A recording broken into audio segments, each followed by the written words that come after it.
necessarily hit it, but let's go. Let's go. We're here. I was hitting it. I was still on last week's baseball theme. Oh yeah. Yeah, we're live. We're raw again. Yeah, here we go. Another day. And do we have a powerful topic today, Jeff? We do. It's always like Gartner puts out some really good stuff, but Always have. You and I always love the annual spend report, the CMO Spend report, which just came out yesterday. There's some good nuggets in there. And one of the nuggets that we found most interesting was how all you marketers out there, while you're spending money on AI, you're not even close to being ready for it.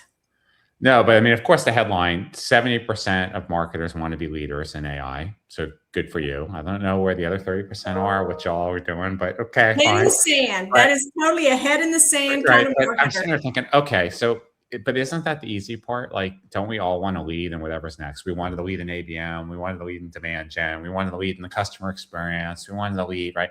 So I don't think you're going to see a lot of bold CMOs say, no, I don't want to lead. But saying that you want to lead and doing it are two different things.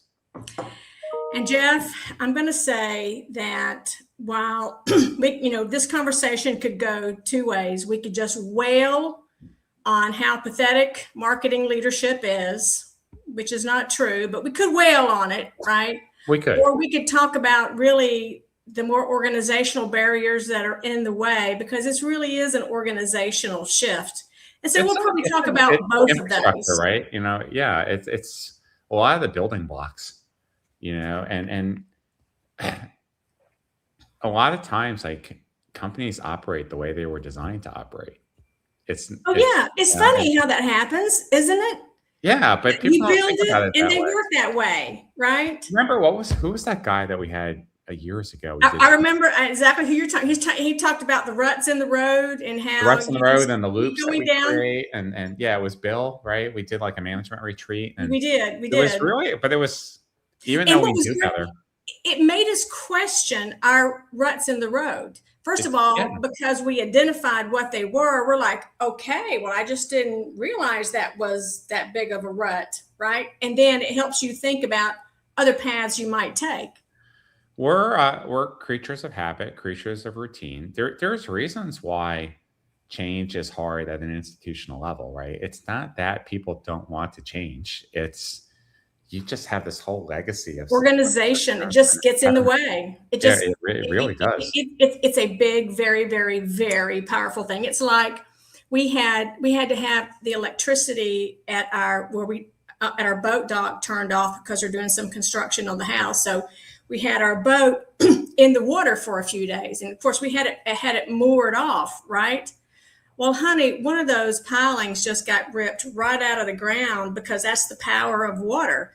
And organizations, they are the same way. That organizational culture, those organizational ruts, they are very, very strong. Except it's not a fast moving stream. It's this big ass moat, that stagnant water.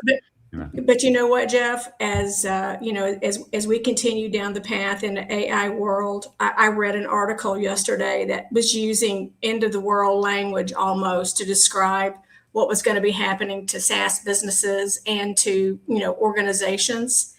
And I think that one of the things that the Gartner report is calling out is we're acting the same way we've always acted, which you just described. Let's go get it. Let's be a leader, but not taking a minute to say, what the hell does that actually mean? What does it mean? Like, what does leading in AI mean exactly? Yeah. Because does that mean you're going to be the most efficient? Does that mean that you are going to design new products and services? Like, what you've got to clarify. Are you going to transform your customer experience? Like, what is it exactly? Here's what I think about AI. I think this is a chance for marketing leadership, another chance for marketing leadership to step back and say, honey, how can I make this work like nothing has ever worked before? Because the repercussions and change are so great here. So if they would just take a minute to step back and say, how is this different? And what do I need to do to really make this work? And, a big part of the report was about, how ready is an organization for AI? And for example, one of the things that they talked about that you've got to have a foundation for is data. Jeff, have we ever met a single marketing organization that had their data handled in any way? I mean, I think the best I would ever give an organization that we've ever met since 2007, since 2004, would probably be a B, right? So if part of AI readiness is having that data foundation, who do you know that's focusing on a data foundation in marketing right now? Almost none. I mean, people will say it's important. Like people can spout off the phrases like it's a bumper sticker, or a billboard. Like, okay, here's the best practice. But are you actually doing it? Look, data is not sexy. It's the plumbing. It's the grind. But you want to lead in AI. How do you lead in systems that are built on bad data? So you want to lead. That's right. In crap, basically. I think the very first time you and I ever met a marketing operations organization, it was with a basketball, an NBA team. Yes. That we were working with, and this was way back in the day, and they had their data locked and loaded. They knew the data was everything to them. And ever since then, you and I, especially as systems became more sophisticated for marketers, has always been like, why aren't we spending more money on data? Why aren't we spending more time on data? Yes, it is not sexy, but it is the number one thing that will predict failure of a marketing organization in an AI world if they don't put in place that data foundation. Yeah, and I think instead of looking at data as this ugly tactical problem, if you truly want to lead in AI, why don't you start by asking the questions that then having good data will solve, right? So like flip the order. Hey, wouldn't it be great if we knew this? If we had this, what could we do? What insight are we missing? What intelligence would make us what a great approach, right? What a great approach. I mean, marketers have been drowning in data forever. And we have a ton in B2B, yeah. We have all these systems. All these systems and all this data. So let's talk about how, yes, it's not sexy. And if I were a CMO leading today, I'd be raising hell with my leadership team to get a lot of money to fix my data. That would be my number one thing. I'd be looking them in the eye and say, look, ladies and gentlemen, I can't do this shit with AI if I don't have a good data foundation. So let's pony up the money. But you know what, Deb, they have the money already. Like what the Gartner report said already, they're spending 15% of their budget on AI. Okay, but that doesn't mean that they're spending to on the No, I know, but my point here is it's so sure, go out and buy the tools. Go out and buy the widgets because that's what marketers always do. But you know what this has to do with? This has to do with a lot of times marketing leadership has too many competing priorities. And number two, they just don't know how to say no. They don't know how to. But I mean, I'm going back to you. But do they need more budget to fix their data? Well, do they need more data, or do they need to reallocate what they're already spending better? Like, so do they need to jump from 0 to 15% of their budget on AI versus go to 5% on AI and 10% on data or whatever it is? And to answer that question, I think you would need to answer the next big gap that you need in AI readiness, which is process maturity, right? Yes.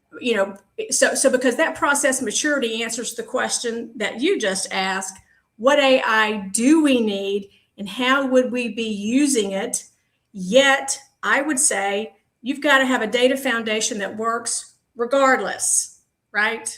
Regardless. No argument. And you could even argue then, starting with the process, what is the workflow? Because that's really before you can start leading in AI, it's about really optimizing your engine, right? Which is a bunch of processes and data. So like, how does your marketing team run? And I don't think leaders stop long enough to think about the hundreds, if not thousands, of processes that are running across their departments, each day. What if you just sat down with your team for a couple of days and said, let's just document a day in life. Like, what do we do? You have way more processes than you think you have. It's easy to think about the big ones like, campaign brief and lead scoring and stuff like that, but there's a ton. I mean, even the customer journey is a process, right? Sure. And so I think that's why this process maturity idea is so important. And you even mentioned it earlier, instead of just jumping in to say, let's fix the data, let's talk about what data do we have and what could we find and what might we do with it? What kind of impact would it make on our business? So I think you're right. And we've talked about this before, reimagining how the work of marketing gets done, right? Is part of that process maturity. And we've been, it will take somebody from this. I don't personally believe that marketers can do this by themselves. I personally believe they need to bring somebody in to help them do those kinds of things, because it is just a totally different skill set. But what a great way to begin thinking about, how does marketing need to be working differently? What do we need? What can we get? And then how can the data support that? Yeah, let's bring this back to the revenue marketing journey, which we've been doing now for 16 years. And we just put out. I thought it was like 85 years, wasn't it? Like, yeah, it feels like it. Didn't we establish this in 1903 or something? That's right. Just, right then. Well, we just ran the Revenue Marketing Index, our annual report last year, and we found that after all these years later, only 16% of companies are in revenue marketing, which is the repeatable, predictable, and scalable stage.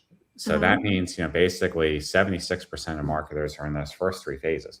I'm saying that because to lead an AI, you have to have a repeatable, predictable process for it to automate and scale. So if you're not even at that maturity yet, you can't just start buying. Well, they are buying the tools, but they're going to miss the mark because their processes are going to be lagging behind. That's right. The ability of AI to actually automate and execute on it. Yeah.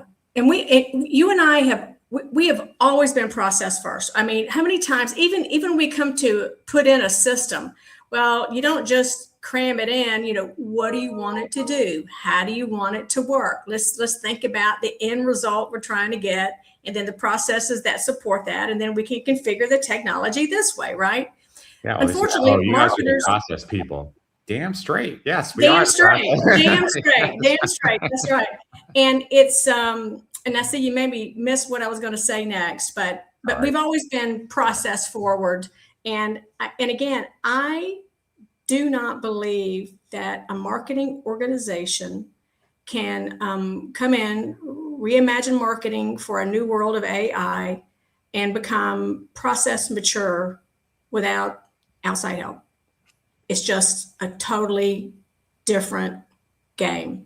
And then I also think, because I was thinking about this before, and guys, we come up with these topics like 3 minutes before we get on air. I swear to God, we're back and forth. So this is not like we got a plan, we got topics. It's just like, whatever we feel is relevant for that week. And so just the immediacy of how this has to happen, and how it's already happening, and how, we need to see some new roles on the team. I think you definitely need data scientists. You have to have access to a really deep data capability, or have your own data capability. One of those two things absolutely has to happen. And really that sits squarely within marketing ops. And too often we see that marketing ops they're the technology people, but they don't spend as much time on data as they could and they should, for all kinds of reasons. But that's just you're absolutely right. And I think, and then we also have to recognize the context of which CMOs and leaders are operating right now. I mean, it has been a pressure cooker for marketers for quite some time now, especially ever since they started being held accountable for revenue. But these last 3 to 4 years have just ratcheted up. And so now you're getting boards and CFOs and CEOs telling leaders, look, you got to cut your costs, by 12 to 25%, 50%. And careers are being threatened. You can't hire kids out of school anymore. You're missing your inbound farming system. Yeah. The ground is literally evaporating beneath your feet. So that's why I think, you're like, well, how do I lead in this environment? How do I lead when I have what I want to do, Jeff? I just want to gather up all these CMOs and just bring them together and just give them a big hug and then say, you know, guys, ladies and gentlemen, there's a new way to take a look at this, right? And it really does begin with understanding that there's a new way that marketing works in the world of AI. And how do you reinvent that? What are the core processes? And then the data foundation that you need to have put into place. I mean, when we say it, it sounds so, of course, But there's opportunities too. I don't want to mention her name to protect her privacy, but I was telling you, like, one of our long-term customers and friends called me up yesterday. And part of what she was sharing is, you know, they just lost their one of their key sales leader. And she was just asking for advice on how they could accelerate their AI usage within the marketing department. And I actually said, why don't you think about taking over that job too? Exactly. Because why, if marketing is under pressure because of all the inefficiencies, you don't think sales has inefficiencies in its department? Do we need all these reps not meeting quota? Do we need all these annual sales kickoffs and demo certifications when AI is going to be doing all this shit anyway? I mean, I'm not saying that we don't need people to manage relationships. You know, I'm not saying that we don't need a sales function, but do we need it the way it is? The same way do we need marketing the way it is? Yeah. So I think there are opportunities for CMOs to reimagine what it means to be a CMO. And you and I've talked about this before. Maybe that's not even the right title.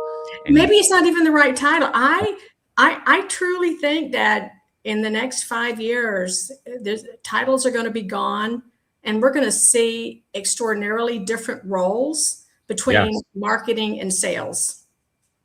I mean, it really is. Look, even nonprofits have to grow, right? So being a growth officer, being growth minded, whatever you want to call it, maybe it is a chief growth officer, maybe to your point, it's just a blank skate. Maybe it's just an etch a sketch, you know, just show up each day to work and you can wear a different hat. What are you going to do? What are you going to do? What are you going to do? What are you going to do? Right? What have you done for me lately? You know, Yeah, I mean, exactly. We're in a time that even with all the stuff we've been through, this is unprecedented. It's moving at a speed and a force that even for the most technically savvy, the most risk-oriented people among us, it can take your breath away. But you know, it's also a great opportunity. It's so much fun. Oh my gosh. But you opened up this call, I think, articulating the problem. You can't solve tomorrow's challenges with yesterday's answers, right? So like if you or even with today's, right? Yeah, I mean, you can't. I mean, what's the definition of crazy, right? Trying to do the same thing over and over. Yeah, exactly. So you got to try something different. You got to move outside your comfort zone, because if you don't, you're going to get your ass moved anyway. Because it's just moving. Yeah, and we often talk about change management in organizations, and we've done quite a bit of change management with companies through the years, because bringing in a new piece of technology, new processes, new job roles, you know, all of those kinds of things. I think it's one of the most important elements for companies to be. It needs to be very, very, very top of mind. And then the other thing with this is also the talent. I think on our last show, we made a big point of talking about how the execution layer is going to be taken over by AI. So marketing is no longer an execution. You know, you don't need execution people. So, you know, what is that next set of talent? So you've got, you know, got to have the right processes in place for the new work of marketing. You've got to have the data foundation, and then you have to have the talent that comes along with that. And this is just going to be a brand new set of talent. For example, one talent I truly believe is that there needs to be heavy duty data people on the marketing ops teams that can make sure that the data is clean, the data is right, they have access to the data, and that they can use it. And again, with AI, oh my God, it's just a whole bunch of agents crawling all over everything in the company to bring forward what needs to be brought forward in that second, right? So I just think that talent's also going to be a big issue, and it's talent all across the team, including, and it already is, you know, including what is the role of the CMO in the AI world, right? What does that role look like? How does that change? Even at a manager level, Jeff. I mean, if you're a manager and you are accustomed to managing a whole bunch of execution people, you're not managing really execution anymore, right? So how are these roles going to evolve in the world of AI? What is that talent that's needed? And I think I keep going back to that human plus AI equation. So, like AI has been around for a long time, right? And it's now a well-known story, like back in what, 89, AI beat like the world's grandmaster in chess for the first time. And then ever since then, no humans ever been able to beat a computer. But a few years ago, they changed the tournaments, right? Now it's grandmaster plus AI against grandmaster plus AI. And what they started finding is together they were coming up with moves and strategies never before thought So, of. so 1 + 1 was 3. Yeah, by human orbit machines. So they Mhm. were playing three-dimensional chess, That in a is so way. And interesting. so I think that's what we're talking about here, Deb. I think you got to get past the stuff that AI is going to take over, and you have to move towards what can we build together. Exactly. Us, What is the positive side? Like, we're stop. essentially raising our IQ level from what 100 basis points up to 400 or 500. Like And we should be able to operate at a right. genius level. And the human becomes more important than ever before in the work world. We're no longer the Henry Ford. It's a manufacturing facility, and you take all those jobs. Really, it's just the opposite. That the person, the human, becomes that much more important. And I want to make 2 more comments about this. So. In the Gartner report, they talked about, AI maturity for data foundations, process maturity, governance. Oh, they all suck at that. Talent. But I also want to add mindset and identity. Hmm. How does the mindset of the marketing organization change in the world of AI? And how does the identity of marketing change in the age of AI? And I think that is where the first work needs to be done, with some really good visioning exercises of what could be. We are by nature as humans tribal. Whether it's our church or synagogue, our tennis league, our mahjong tournament. Like we have groups we identify by the people that we congregate with, our friends, the things that we do, and we have our careers and we have the Mhm. roles that define us.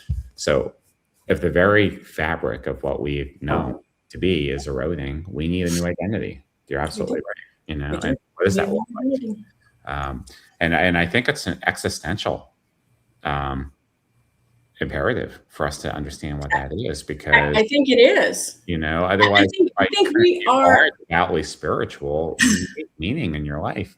You do. You do. You absolutely, totally need meaning in your life, and but the mindset, the identity, and because a lot of people, their work is such a big part of who they are, whether it's because of the creativity they bring or whatever, but it's not just show up and drudgery. It really is a big part of their role, of their identity. So it's the identity of the people, and also the identity of the marketing group, and also quite frankly of the organization. So anyway, we just thought that was a great report from Gardner. It just had some really key highlights, and you were going to continue to see this kind of conversation everywhere you go, because this is real. This is happening right now, and you need to get a handle on it. Amen.